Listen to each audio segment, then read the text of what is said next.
sorry for keeping you waiting out there for so long. But we were just going to have one, so lucky to be here at all. So this is much for you as for me, actually, because I never get the opportunity to hear my music in the presence of the other people listening to it for the first time. And so in a way I kind of almost get to hear it as a stranger, which is as close as I'm going to get to hearing music like how you used to. It kind of goes into Canvas, so I'll play you the file before I play you. Well, I'll play the rest of that. Sorry. So I'll play you the fire. Nobody's heard the fire.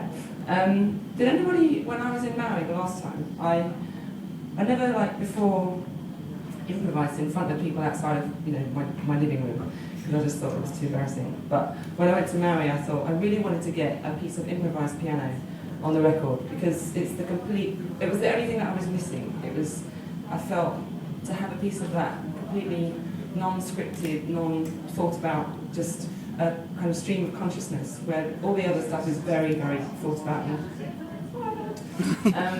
It's all very, meticulously thought about. And I wanted to get that, just that kind of stream of consciousness, just playing the piano. So when I was in Maui, I did these sessions called Ustream sessions, heap stream, and just improvised. And as a result of that, I wanted to get a little piece of that on the record, just because, again, it was just something I hadn't done yet, and I wanted to get everything on the record. So it's called The Fire, and so it has the piano from Maui, which is the piano where I first wrote the first song, which was Wait It Out, and actually A Little Bird and Swoon. And the sound in the background is the crackling of this fire that had been waiting to be burnt in my in the house where the house is, where we've been making the record for last year. In the garden, there's this kind of ugly kind of pile of stuff that I was waiting to burn. But the main reason I didn't burn it was because there's this piece of wood, and when we were little kids, because the house that I made the record in is my old family house, and my studio is in my old playroom, and it's lovely to be back there. Very strange, but lovely. And so on the threshold, like from the kitchen into the garden, there's like these gratings, and to stop us little children from falling through it with our gangling legs, my mum and dad put a piece of wood, which is like a semi-circular piece of wood, so we could step onto it and be safe. And 30 years later, it was still there. It was very warped and quite dangerous. So I decided to replace it with a new piece of wood. But I couldn't just throw it away because it had everything.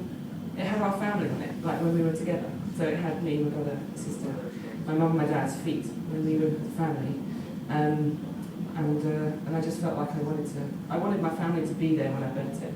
Not to kind of say goodbye, but just to be there as a family, which doesn't happen very often, and just be quiet and just take time to reflect on who we are, and actually stretching it. Really, I got this sense of that it wasn't just us, and it wasn't just this house, which is like 200 years old, and all the people that lived in there. It was all like fire stretching right back to the beginning of time, to the beginning of us when we started to kind of lose our hair and have a nice time, and we went eating bananas.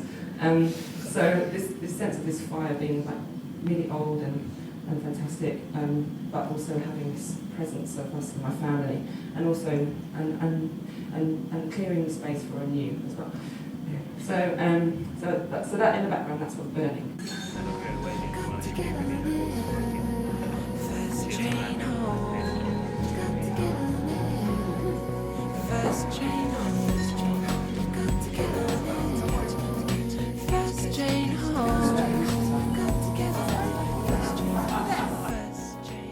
I actually liked Half-Life at the end because I don't know, it seemed more calm than the rest of the album.